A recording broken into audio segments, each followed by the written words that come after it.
Assalamualaikum warahmatullahi wabarakatuh. Selamat datang di Erwin Story. Halo teman-teman, gimana kabarnya? Semoga kalian baik-baik saja ya. Kali ini aku akan membacakan cerita yang ditulis oleh Sarang Demit. Yuk, seperti apa kengerian ceritanya? Cari posisi yang nyaman, rebahkan badan, selamat mendengarkan.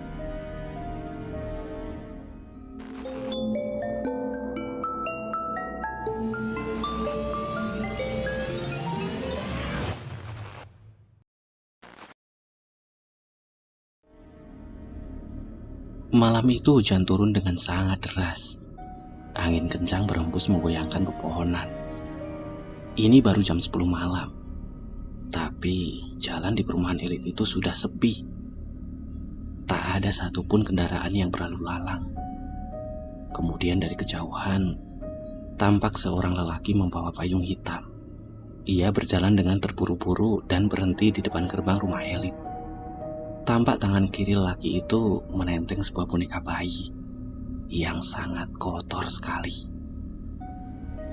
Si lelaki membuka gerbang dan segera masuk ke halaman rumah yang cukup besar itu.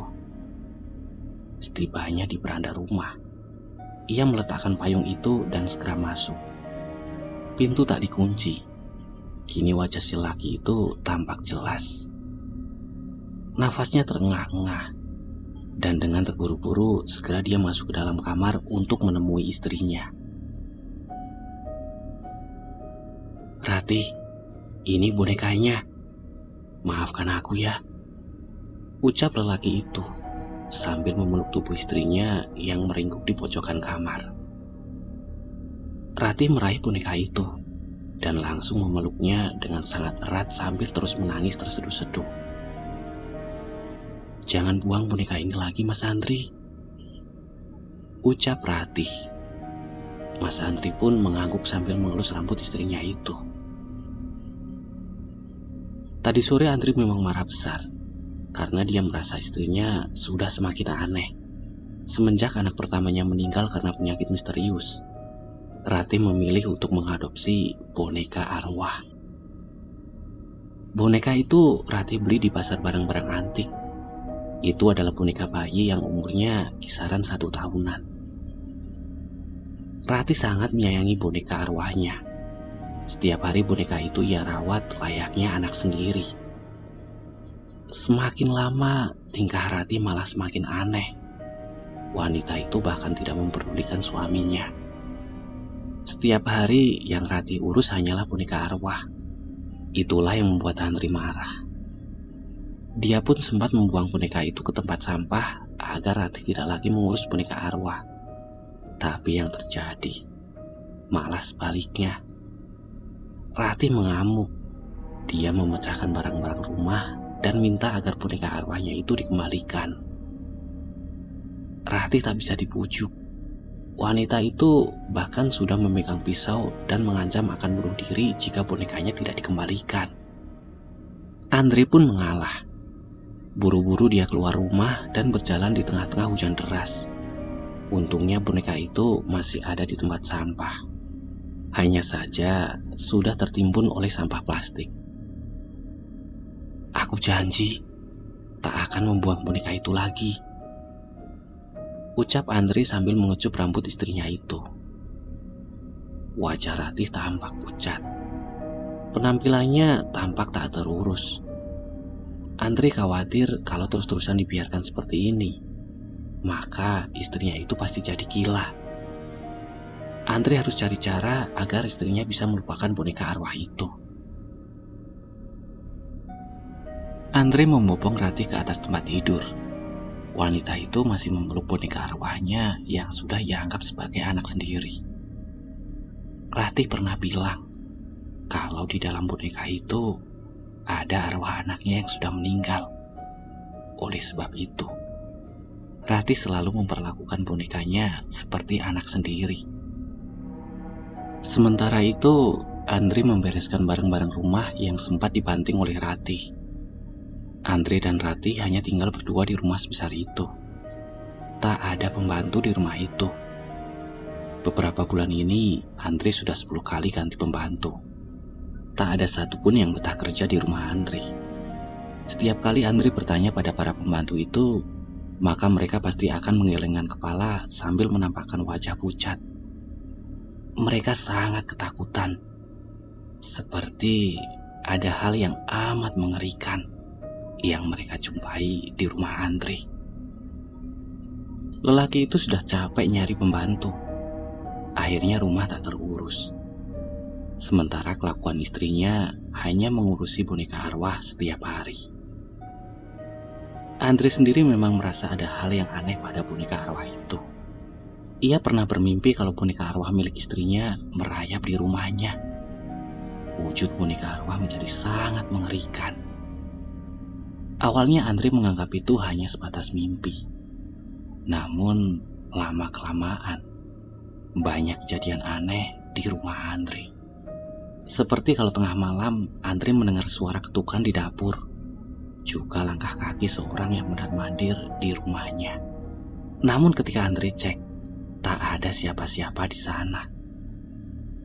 Terlintas dalam benak Andri, ia ingin sekali menyewa seorang babysitter untuk mengurus boneka arwah agar istrinya tak lagi mengurusi boneka itu. Sayang, kayaknya kamu kewalahan kalau harus ngurus boneka itu sendirian. Bagaimana kalau aku carikan babysitter? Kata Andri. Ratih terdiam sejenak. Dia tampak sedang mempertimbangkan saran suaminya itu. Kamu jangan khawatir.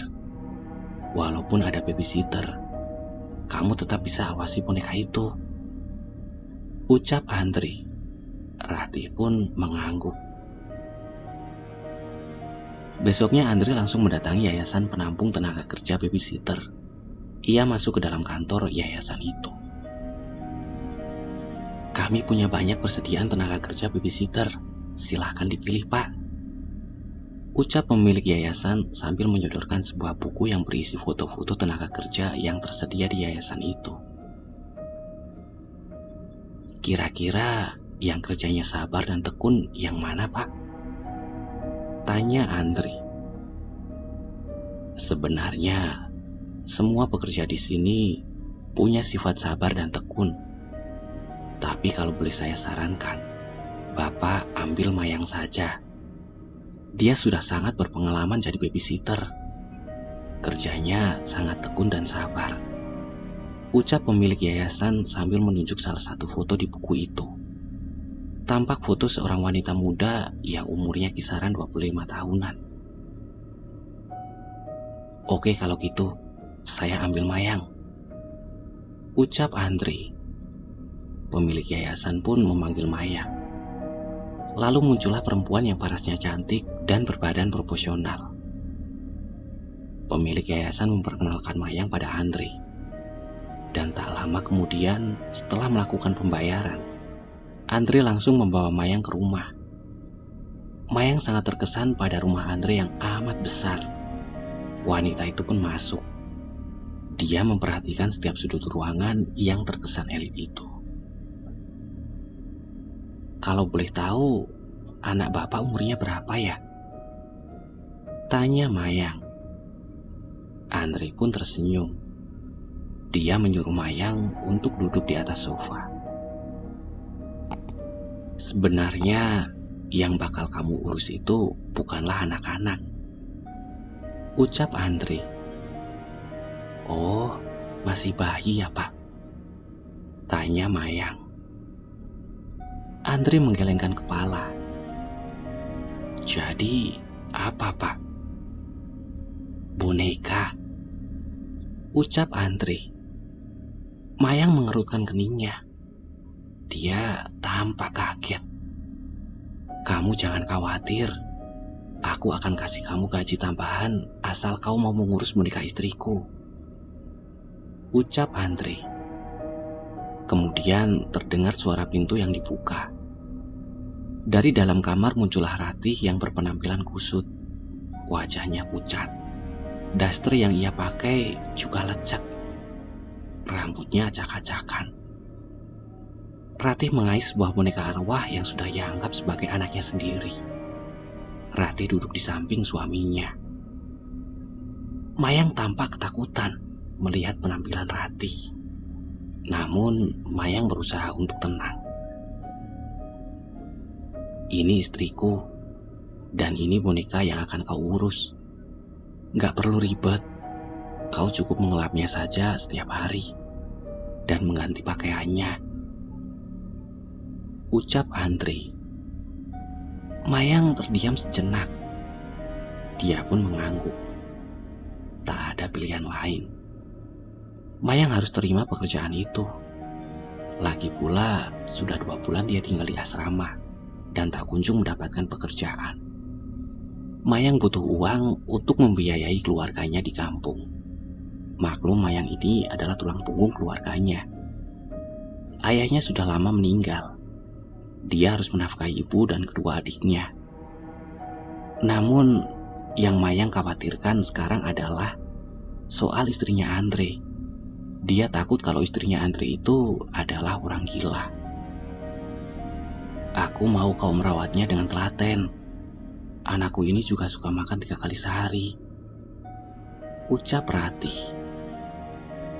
Mayang bingung dengan apa yang dibicarakan Ratih. Mana mungkin boneka harus diberi makan. Dengan ragu-ragu, Mayang pun mengangguk. Ratih menyodorkan boneka itu, meminta Mayang untuk mengaisnya. Dengan hati-hati, Mayang pun menerima boneka itu. Entah kenapa, Mayang merasa boneka itu sangat mengerikan. Andre menunjukkan sebuah kamar untuk Mayang. Kamar itu cukup besar dan mewah.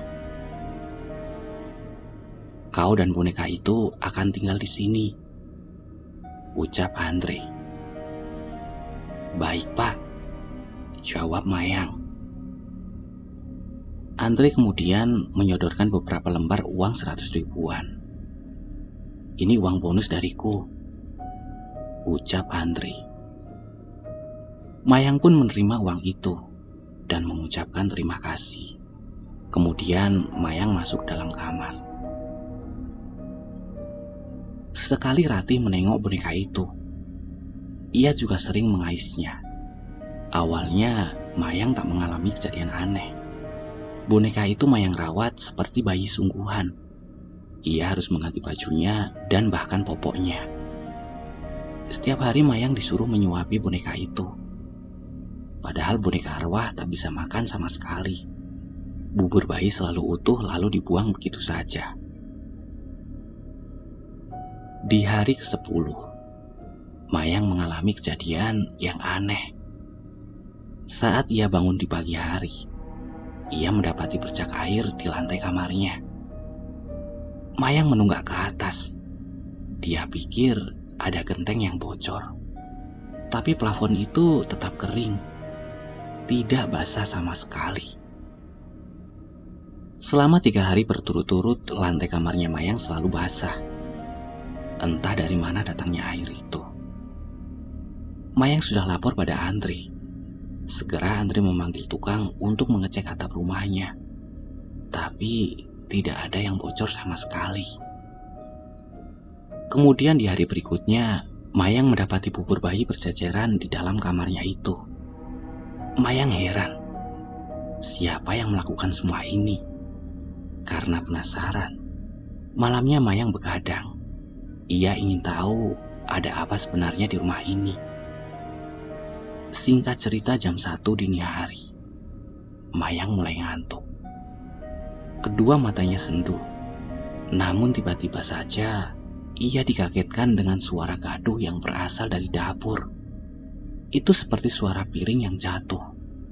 Segera Mayang menghampirinya. Dan benar saja, ada sebuah piring yang pecah. Belingnya berserakan. Mayang pun membersihkan serpihan beling itu. Kemudian ia kembali ke kamar. Mayang pikir mungkin saja ada kucing liar yang berhasil masuk ke dalam rumah, lalu memecahkan piring. Saat Mayang kembali ke kamarnya, dia kaget melihat keranjang bayi itu berayun-ayun sendiri. Perlahan Mayang mendekat pada keranjang bayi itu. Dan anehnya, boneka bayi menghilang entah kemana.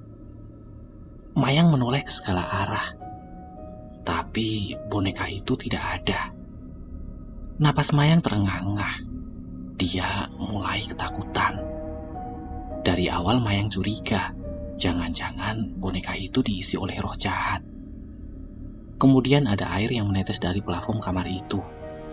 Mayang menundukkan kepala, dan dia melihat boneka itu merayap di plafon.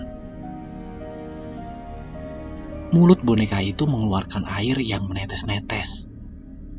Mayang berteriak dengan sangat keras. Dia lari keluar dari dalam kamarnya. Saat itu di rumah hanya ada Ratih, karena kebetulan Andre sedang ada kerjaan di luar kota. Mayang minta tolong. Ratih pun keluar dari dalam kamarnya. Wajah wanita itu tampak pucat dan menyeramkan. Ratih terdiam. Dia berdiri di depan pintu kamarnya sambil menatap Mayang dengan tatapan mengerikan. Mayang lari keluar rumah itu.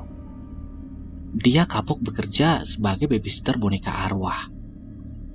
Sejak saat itu, tak ada babysitter yang betah bekerja di rumah Andre. Semakin hari kondisi Ratih semakin parah.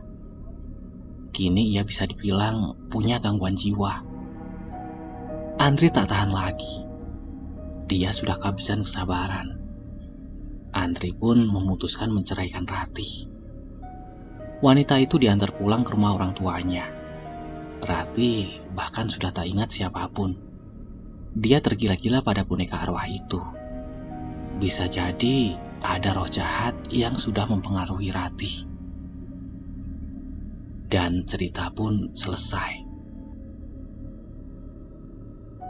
Gimana menurut kalian? Ceritanya sih memang pendek, tapi semoga ada hikmah yang bisa diambil dari cerita ini. Oke, saya Erwin, sampai ketemu di cerita selanjutnya. Jangan lupa like, share, dan subscribe ya. Terima kasih.